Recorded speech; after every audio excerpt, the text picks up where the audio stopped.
Assalamualaikum warahmatullahi wabarakatuh.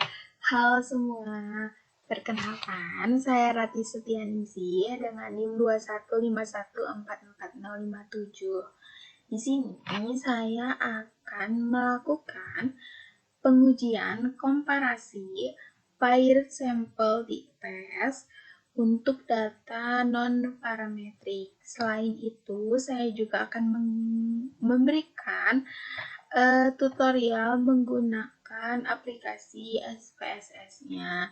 Disimak ya.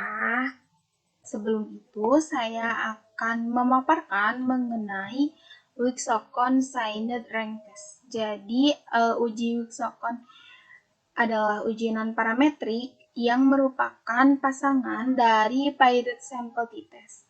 Nah, pada saat asumsi dari paired sample t-testnya tidak terpenuhi, Wixocon memiliki syarat, yaitu variabel dependen berskala data ordinal atau interval atau rasio, tetapi berdistribusi tidak normal. Jadi, ketika data berdistribusi tidak normal, maka uji Wixocon ini bisa menjadi alternatif. Dan ketika datanya berdistribusi secara normal, maka pengujiannya menggunakan paired sample t-test. Oke. Selanjutnya. Nah, sekarang kita praktikkan uji Wixocon ini di aplikasi SPSS ya. Nah, lalu kita buka dulu aplikasi SPSS ya. Nah, sudah. Di sini saya memiliki data. Data ini saya peroleh dari laporan tahunan 20 perusahaan di bidang keuangan. Nah, yang saya ambil adalah data laba. Ya, di sini ada laba 2019 dan laba 2020. Nah, laba 2019 ini merupakan laba ketika sebelum pandemi, dan laba 2020 ini merupakan laba ketika pandemi sedang berlangsung ya. Nah, di sini kita akan lihat apakah ada perbedaan laba 2019 dan laba 2020. Yang pertama, kita akan uji normalitas ya. Uji normalitas ini untuk melihat apakah data laba 2019 dan laba 2020 ini berdistribusi normal atau berdistribusi tidak normal. Oke, yang pertama ini kita klik analyze ya. Kita klik analyze, lalu ada deskriptif statistik. Nah, selanjutnya kita pilih explore, ini ada explore. Nah, untuk dependent list, kita akan masukkan laba 2019. Nah, selanjutnya laba 2020 ya. Nah, di sini ada plots. Nah, untuk normality plots with test, kita klik. Oke, lalu kita continue. Nah, di sini lalu kita klik OK. Oke, tunggu ya.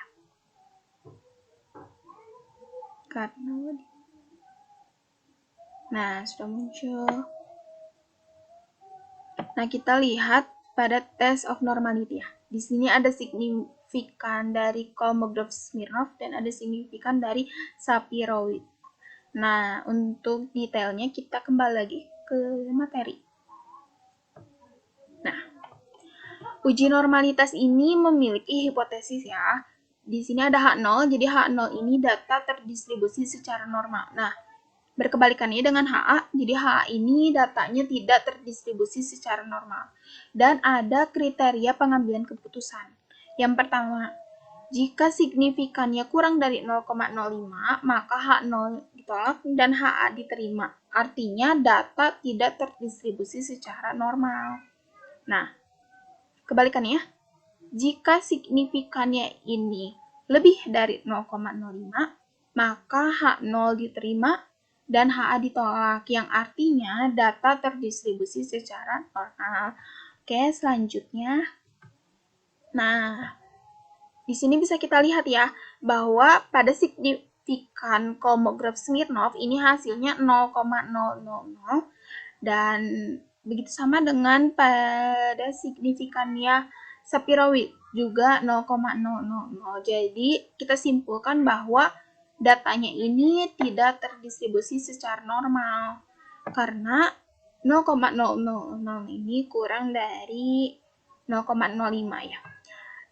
Data normal ini bisa dikatakan ketika signifikan Kolmogorov Smirnov dan signifikan Shapiro-Wilk-nya ini sama-sama lebih dari 0,05. Nah, jika kurang dari 0,05 salah satunya, maka sudah dipastikan bahwa datanya ini tidak terdistribusi secara normal ya. Nah, karena datanya tidak terdistribusi secara normal, maka sudah tepat bahwa pengujiannya menggunakan uji Wilcoxon.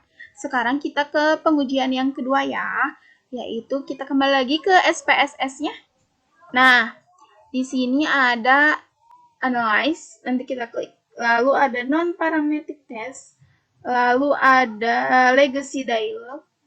Nanti kita pilih ada to relate sample. Oke, kita klik. Nah, di sini ada variabel 1 dan variabel 2. Untuk variabel 1 kita masukkan laba 2019. Nah, untuk variabel keduanya tentu kita masukin laba 2020. Oke. Nah, setelah ini tampilannya akan seperti ini, lalu kita klik OK. Nah, di sini sudah terlihat ya hasilnya. Nah, di sini ada dua tabel. Di sini ada Wilcoxon Signed Rank Test ya, nama pengujiannya. Di sini ada tabel ranks dan ada tabel tes statistik ya. Nah, di sini yang akan saya jelaskan pertama adalah tabel ranks-nya terlebih dahulu. Nah, oke. Di sini bisa kita lihat bahwa ada N, ada main rank, lalu ada sum of ranks, ada negative ranks, ada positive ranks, ada ties, lalu ada total. Nah, yang pertama saya akan jelaskan yaitu ini negative ranks-nya terlebih dahulu ya. Jadi, negative ranks ini artinya sampel dengan nilai kelompok kedua. Jadi, laba 2020 ya. Ini lebih rendah dari nilai kelompok pertama, yaitu laba 2019.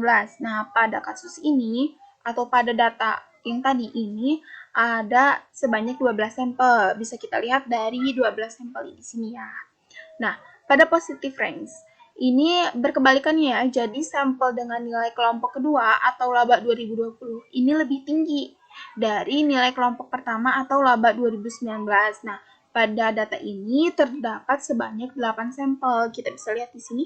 Nah, lalu ada ties. Nah, untuk ties ini nilai kelompok kedua atau laba 2020 sama dengan nilai kelompok pertama atau laba 2019.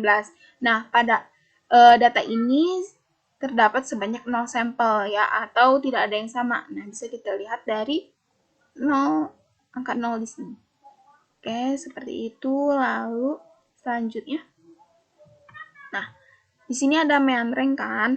Nah, main rank untuk positive ranks bisa kita lihat ya. Positive rank dari laba 2019 ke laba 2020 ini adalah 8,38 ya. Di sini terlihat 83,8. Nah, sedangkan untuk main rank negative ranks, nah ini ya. Ini sebesar 11,92. Nah, lalu saya akan menjelaskan sum of ranks-nya. Nah, pada positive ranks, nih, ini sebesar 67, ya, terlihat 67. Dan untuk jumlah negative ranks-nya ini sebesar 143. Bisa terlihat ya di sini 143. Nah, selanjutnya saya akan menjelaskan mengenai mengenai tabel yang kedua ya. Itu kita lihat lagi, buka SPSS-nya. Nah, di tes statistik ini ya, kita lihat. Nah, untuk penjelasan lebih detailnya kita kembali lagi. Nah, jadi ada hipotesis ya. Nah, di sini ada H0. Jadi H0 ini rata-rata laba 2019 dan rata-rata laba 2020 ini adalah identik. Jadi, rata-ratanya itu tidak berbeda secara nyata. Nah, Berkebalikannya dengan HA bahwa rata-rata laba 2019 dan rata-rata laba 2020 ini adalah tidak identik. Jadi rata-ratanya ini berbeda secara nyata. Untuk dasar pengambilan keputusannya ada dua. Yang pertama, jika tingkat signifikansinya ini 0,05 kurang dari 0,05, maka artinya H0 diterima dan HA-nya yang ditolak. Selanjutnya, jika tingkat signifikansinya ini kurang dari 0,05, maka H0 ditolak dan HA diterima.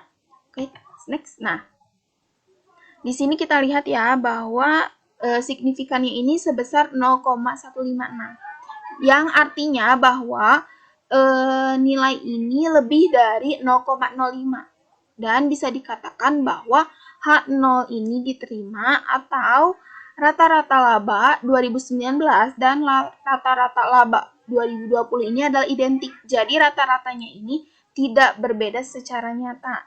Nah, kita simpulkan bahwa tidak terdapat perbedaan rata-rata dari laba 2019 dan laba 2020. Jadi laba 2019 dan laba 2020 ini tidak berbeda secara nyata, seperti itu. Oke. Nah, materi mengenai pengujian komparasi Pairs Empathy Test untuk data non-parametriknya telah selesai. Terima kasih atas perhatiannya. Mohon maaf apabila ada kesalahan dalam penyampaian materi. Semoga bermanfaat ya. Wassalamualaikum warahmatullahi wabarakatuh.